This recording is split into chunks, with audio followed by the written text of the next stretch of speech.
This is A Better Way Financial, the podcast with financial advisors and father-son team Frank and Frankie Guida. And I'm Heather Branch here with Frank Guida and joined by Noah Williams today, another one of the financial advisors at A Better Way Financial, stepping in for Frankie Guida this week. If you have questions for the guys and want to get started talking about your own retirement plan, visit us at abetterwayfinancial.com. We also have links posted in the show notes, so you can just click there or, again, find us anytime, abetterwayfinancial.com.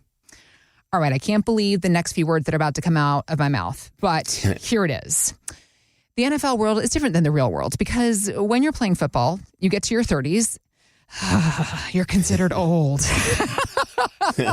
I'm very upset to say it out loud, but there it is. I'm like twice as old then. Right. I'm like, listen, as a proud 44-year-old woman, how dare you? But that's just the reality for the NFL guys. Now, I don't know if you know, there is a player for the Kansas City Chiefs whose name is Travis Kelce.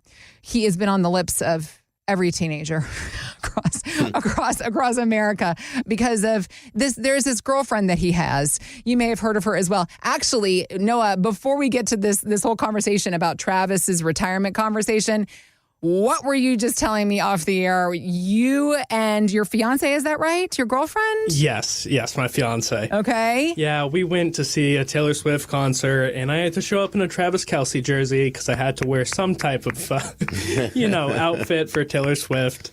Fiance points for Noah, everybody. Yeah, winning them. Yep, and that was definitely not a day for me. We concert started at 6, but we showed up around 10:30, and when she said that, I just kept my mouth shut. That's right. That's happy wife, happy life, Noah. Absolutely. You're learning early and young, and I respect that about you. So Travis Kelce, yes, it's not football season right now, but we have seen him because he was actually, were you there? Wasn't he on stage with Taylor Swift at one of the concerts in Europe recently? Not for our concert, but yes, he was. Well, he is, like I said, he's kind of taken America by storm. And what I love about the both of them, I actually love them as a couple because they both have their own lives, their own careers, their own things going on.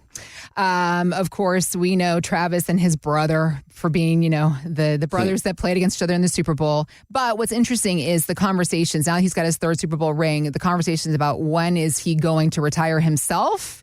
This is what's happening around Travis. And here is actually what his response was to this. I can't put a time frame on it, man. I love coming to work every single day. I know that there's opportunities outside of football for me. And I think you got to keep in perspective that, I'm still a little kid when I come into this building, man. I know I'm 34 years old, about to be 35, but I love coming to work every single day and doing this. So I'm going to do it till the wheels fall off. And hopefully that doesn't happen anytime soon. But I can definitely understand that it's towards the end of the road than it is the beginning of it. And I just got to make sure I'm set up for after football as well.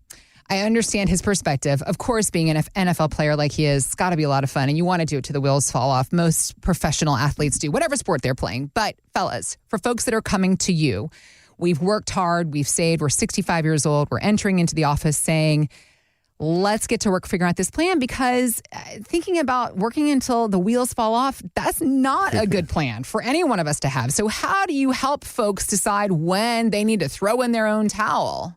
Well, Heather, we do have folks that come in here and they say, I never want to retire. They love what they do. Right. But there's not many of those. Well, there's that. Yeah.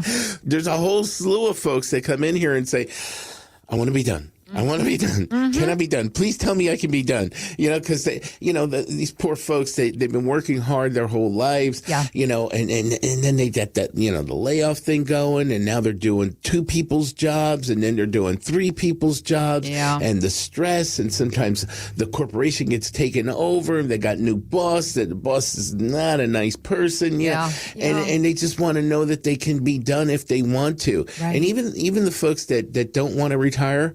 You know what? Sometimes the health will get you too. So it's good to know that they can be done when they want to. I think one of the most important things to think about is working because you want to work versus working because you need to work. Yep. Going into work every day and knowing, you know what, I'm going to be fine. I want to be here. That's a very different mind shift that happens, in people in their 60s. Right. Yeah. Right. We had a couple come in. He was 70 and she was 62. He's retired. She's a nurse, and she's thinking, when am I going to retire? At 62, you're thinking, oh, geez, I'm not on Medicare yet. I got to pay for that health insurance. Exactly. Can we do it? Can we swing it? And that's why we sit here and do what we do. These folks had $1 million in savings right now, and they lived on $106,000 a year. Absolutely. And she came to me and said, I loved my job. I've been here for decades, but there was a management change, and it's just not the job that I originally was hired for. Like we said, he was retired, so he was collecting Social Security income and his pension income, which was about $87,000. That means there was about a $20,000 gap that they needed if she were to retire today. So what we did was we built a financial plan and determined what would it look like if she turned on her Social Security at 62, so very early, or what would it look like if we bridged and waited for her to turn on her Social Security until age 67. And what we were able to determine was that she had a break-even age of about 79. She was 62, healthy, like to go on jogs, so... So if she lived to 79, she was going to make out by taking the Social Security at her full retirement age, right? Absolutely. And we projected that she'd earn approximately $120,000 more from Social Security if she waited to turn it on at full retirement age. So if you're wondering what the best time is to turn on your Social Security, give us a call at 610-440-3722. We can do the analysis for you to help you determine what the best time is for you to turn on your Social Security. And no, that's not all we did for these folks.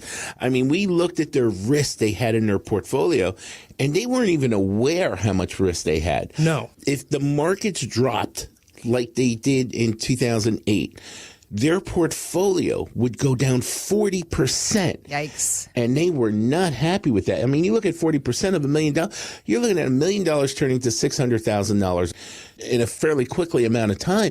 That's not something that's comforting. No. We looked at their return. Their return wasn't that great for that much risk. It did not match that max drawdown of 40%. So their return since 2000 with their portfolio was an average 4.6%. So we showed them how to reduce their maximum drawdown to 12%. And we even showed them how to get a higher return. So we showed them in the types of investments we would put them in, they would have averaged since 2000 7.5%. That is significantly more. And you think that lousy investment program wouldn't cost much at all, right? You'd be wrong. You'd be wrong. Oh, no. They were paying 3%. And we showed them how to reduce that to 0.5% and save $24,000 a year. What can you do with $24,000 a year? Much better in your pocket than some management firm's pocket. I bet you feel a little more comfortable at retiring at 62. Yeah, right? Absolutely. It's so much fun for them. We showed them how to save money in taxes, just doing a little tax planning for them saved them another $350,000. All these little things, when you put them together, show them how to take care of their long-term care planning, show them how to continually have updated financial planning. That is the type of thing that we do here at A Better Way Financial. We draw a financial plan for you. We get to know who you are, get to know what's important to you, and then we put together that financial plan. It just makes a world of difference. I mean, last year, we showed people how to live on an average of $22,000 a year more by making the fine-tuning things that they needed in their portfolio. We showed them on average how to save on average $750,000 in taxes throughout the rest of their life. All money that they can use in their retirement years. If this is you and you don't have a financial plan, what are the things that can go wrong? What are all the things that you can be doing better? If this is you and you're sitting there saying, you know what, it's time for me to do this. It's time for me to take a look at this. Go to abetterwayfinancial.com and we can begin helping you as well. We also have links posted in the show notes, so you can just click there to head to the website, which again is abetterwayfinancial.com. Thanks for listening to A Better Way Financial, the podcast with Frank and Frankie Guida. To learn more, visit abetterwayfinancial.com and join the Guidas for the radio show, A Better Way Financial, Saturdays at noon and Sundays at 12:30 on News Radio 790 WAEB. By contacting us, we'll review aspects of your retirement portfolio to include suggestions about how best to utilize estate, tax, and retirement planning strategies and other financial services, or if changing management styles is appropriate for your specific needs and objectives. Exposure to ideas and financial vehicles discussed should not be considered investment advice or recommendations to buy or sell any financial vehicle. Past performance is not a guarantee of future results. Investments can fluctuate, and when redeemed may be worth more or less than when originally invested. A Better Way Financial is not affiliated with nor endorsed by the Social Security Administration or any other government agency. Annuity guarantees rely on the financial strength and claims-paying ability of the issuing insurance company. Any client experiences discussed during this show are unique to that client, and they are not meant to imply or suggest you will experience the same results. Advisory services offered through A Better Way Financial. Insurance offered through licensed professionals at A Better Way Financial. Pennsylvania Insurance License number 301779.